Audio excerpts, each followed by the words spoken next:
Que após esse vídeo, você venha cuidar daquilo que é o mais precioso no mundo espiritual, a sua alma. A morte, um fato inevitável, a única certeza que temos do futuro. E vemos que há pessoas que não se importam com esse acontecimento. Há pessoas que não querem nem ouvir falar do assunto. Outras acreditam que morreu e acabou, enquanto outras acreditam que podem passar por um local de penitência e depois podem evoluir para um lugar melhor. Mas afinal, o que a Bíblia Sagrada nos ensina a respeito disso?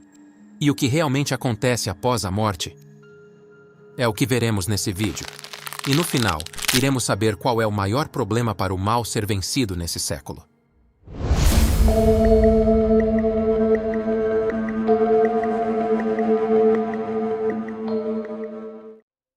Que eles não podem. Alma. É isso que você quer. É isso que nos fortalece. No livro de Eclesiastes escrito pelo rei Salomão, no capítulo 12, versículos 6 e 7, diz o seguinte: Antes que se rompa o cordão de prata, e se quebre o copo de ouro, e se despedace o cântaro junto à fonte, e se quebre a roda junto ao poço, e o pó volte à terra como era, e o espírito volte a Deus que o deu. Vemos nessa passagem uma clara menção sobre a morte humana. Vemos que essa passagem fala do rompimento do cordão de prata, da quebra do copo de ouro, do cântaro e da roda junto ao poço. Tudo isso faz referência ao momento em que o papel do homem na terra chega a seu fim. E essa passagem ainda fala do pó que volta à terra, onde o pó, nesse caso, é uma analogia ao corpo humano. O corpo humano que é feito do pó da terra. E vemos que ao pó acaba voltando. E vemos que essa passagem fala do destino do espírito, onde o destino do espírito é de voltar a Deus. E não poderia ser diferente, pois o espírito é a inteligência humana. O homem é o único ser racional. Isso se deve pelo fato do ser humano ter recebido de Deus a inteligência. O espírito, essa inteligência dada por Deus, retorna a ele após a nossa morte. Deus empresta a inteligência dele ao ser humano. Então, vemos nessa passagem uma clara explicação sobre o destino do corpo humano e do espírito. Porém, está faltando mais um elemento. Está faltando a alma. Veja, assim como Deus é trino, sendo Deus Pai, Filho e Espírito Santo, nós que somos criados à sua semelhança, também somos trinos, onde somos corpo, espírito e alma. Vemos que essa passagem não fala do destino da alma.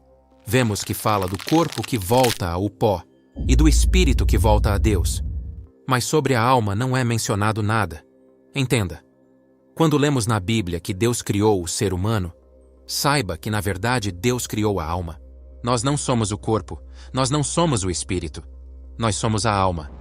E essa passagem não fala do destino da alma, porque o destino da alma depende da nossa conduta aqui na terra. De todas as criações de Deus, a alma humana é a criação a qual Deus tem mais amor. Porém, Deus perdeu o total domínio sobre a alma após o pecado de Adão e Eva. O pecado quebrou o elo de Deus e a alma humana. Se antes a existência da alma era propriedade exclusiva de Deus, após o pecado de Adão e Eva, essa exclusividade foi quebrada. Onde após o pecado o ser humano passou a pertencer a Lúcifer, não só o ser humano como a própria terra. Como podemos ver em Gênesis capítulo 3, versículo 17. E disse em seguida ao homem: Porque ouviste a voz de tua mulher, e comeste do fruto da árvore que eu te havia proibido comer? Maldita seja a terra por tua causa. A terra se tornou maldita, assim como o ser humano. Uma vez que o ser humano passou a obedecer ao diabo, o ser humano, e tudo que era dele, passou a pertencer ao próprio mal. O pecado de Adão e Eva fez Deus perder o ser humano para as trevas. Ou seja, toda a alma passou a ser do diabo. Para resolver esse problema, Deus iniciou o plano da salvação já no Jardim do Éden. Fizemos um vídeo falando de todo o plano de salvação arquitetado por Deus. Depois veja ao final desse vídeo. O fato é que Jesus abriu o caminho para haver novamente a exclusividade de Deus para com o ser humano. Antes do pecado, o diabo não tinha autoridade sobre o ser humano. Ele não podia tocar nem em Adão e nem em Eva.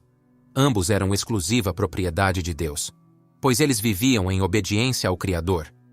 E quando nos convertemos e decidimos ter Jesus como nosso Senhor, e passamos a rejeitar o mundo para viver em Cristo, Reestabelecemos o elo que Adão e Eva perderam e passamos a ser novamente propriedade exclusiva de Deus.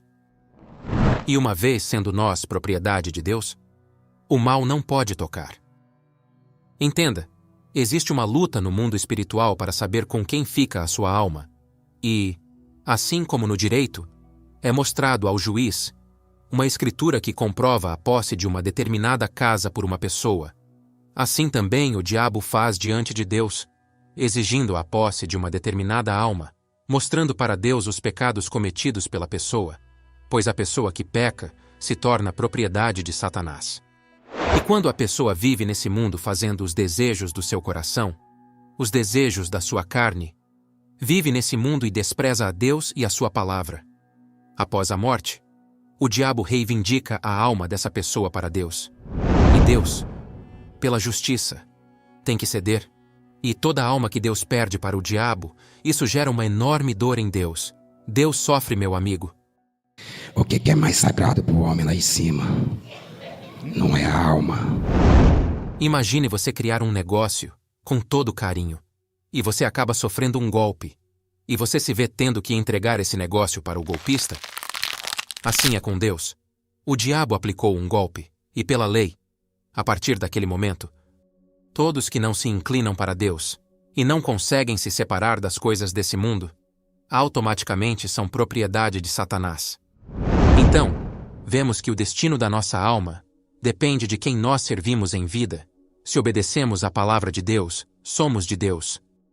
Mas se não perdoamos, se mentimos, se somos entregues aos vícios, se somos orgulhosos, se somos amantes de nós mesmos, se somos presunçosos, se somos arrogantes, se somos invejosos, se temos maus olhos com tudo, ou seja, se seguimos nesse mundo sem fazer uma autoavaliação e reflexão de nossas condutas perante a Deus, automaticamente somos do diabo, somos propriedade dele. Pois se não seguimos a palavra de Deus, automaticamente seguimos o diabo.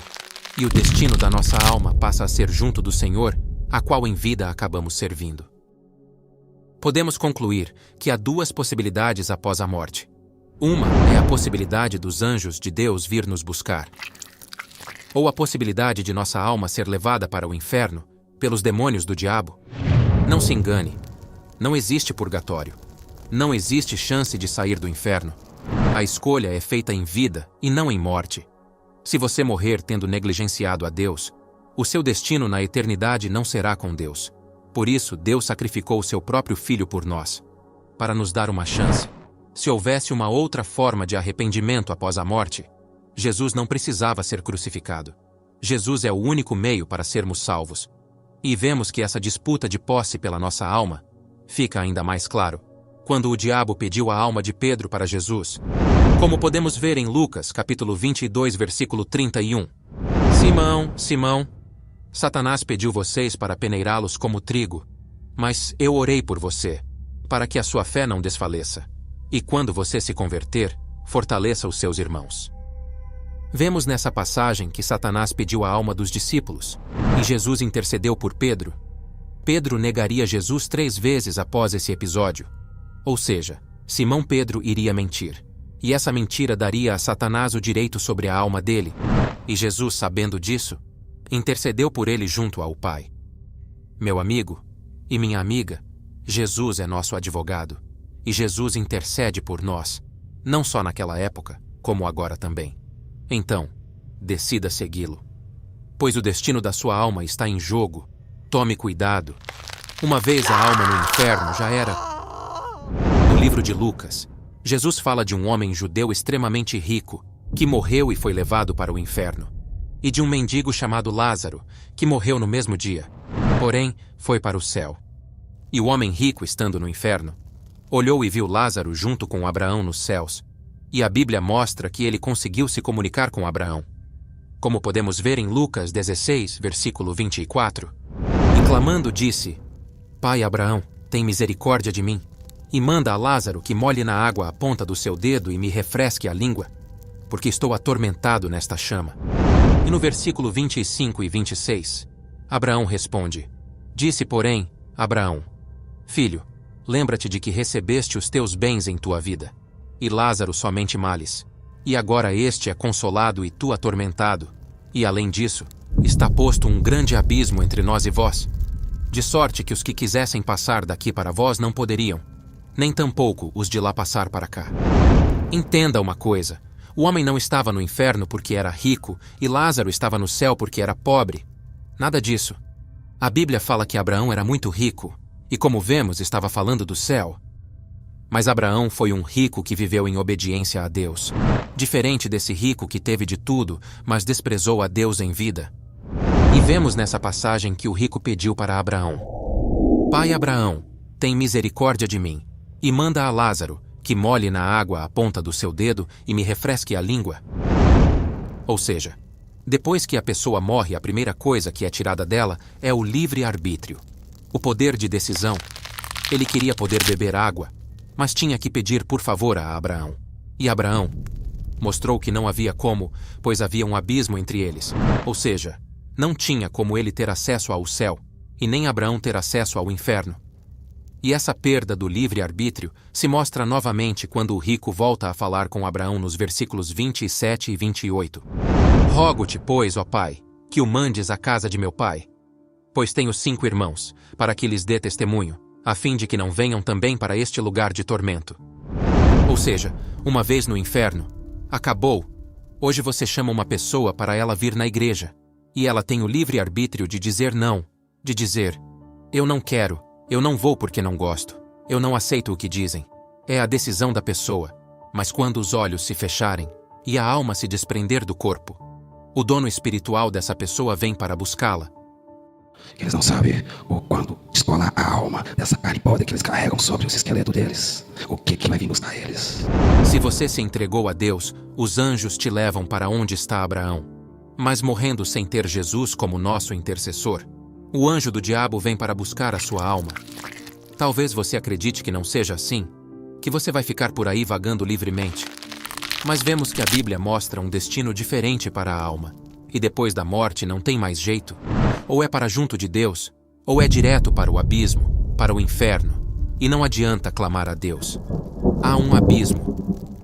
Há uma separação do reino de Deus e do reino do inferno. E todas as suas atitudes que você vai fazer depois de ver esse vídeo, que você vai ter no trabalho, na escola, com seus familiares, com você, todas as atitudes que você tiver no seu dia a dia, pode estar te aproximando de Deus, ou pode estar te aproximando do inferno.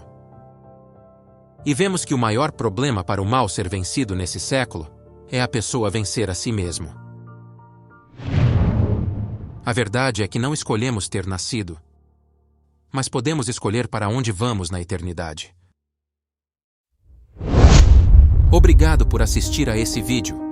O nosso intuito aqui no YouTube é levar a palavra de Deus para as pessoas. Se esse vídeo te ajudou ou fez sentido para você, por favor, compartilhe. Deixe seu like e se inscreva aqui no canal, isso ajuda muito o nosso trabalho. Fiquem com Deus.